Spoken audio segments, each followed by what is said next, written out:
दोस्तों नमस्ते प्रणाम। हमारे चैनल में आप सभी का स्वागत है और मैं हूँ सरोज बिंद। स्वागत करती हूँ सरोज बिंद नाच गीत चैनल पे। तो मैं स्वागत गीत लेके आई हूँ दोस्तों आप लोग के बीच। हमारी स्वागत गीत कैसे लगे कमेंट बॉक्स में जरूर बताइएगा। चलिए देर न करते हुए सुनाती हूँ दोस्तों।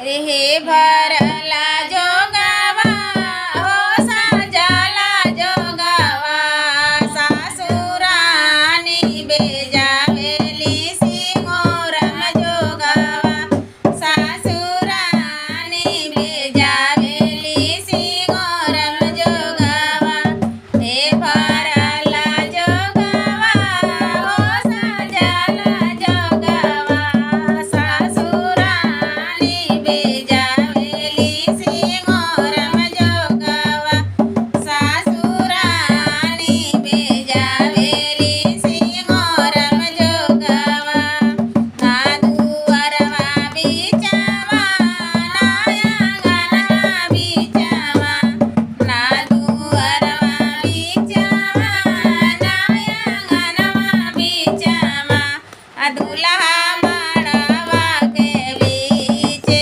डालेला जोगावा दुल्हा मड़वा के बीचा डालेला जोगावा हे सजला जोगावा हो भरला जोगावा हे सजला जोगावा हो भरला जोगावा सासुरानी बेजावेली सिंगोरम जोगावा सासुरानी बेजावेली सिंगोरम जोगावा।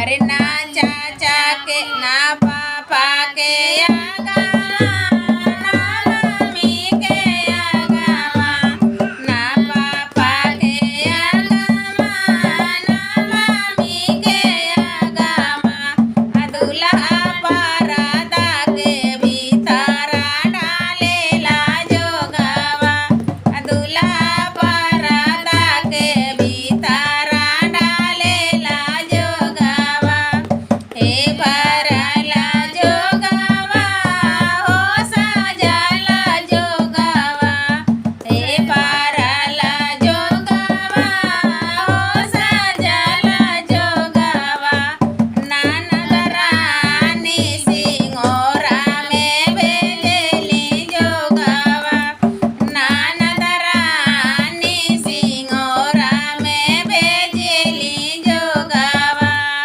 नागले के नीचावा ना कमर के बीचावा नागले के नीचावा ना कमर के बीचावा दुल्हा मांगिया के बीचावा डालेला जोगावा दुल्हा मांगिया के बीचावा डालेला जोगावा हे सजला जोगावा हो भरला जोगावा सासुरानी सिंगोरा में भेजेली जोगावा जेठनी रानी सिंगोरा में भेजेली जोगावा जेठनी रानी सिंगोरा में भेजेली जोगावा। दोस्तों हमारे गीत कैसे लगे कमेंट बॉक्स में जरूर बताइएगा। धन्यवाद।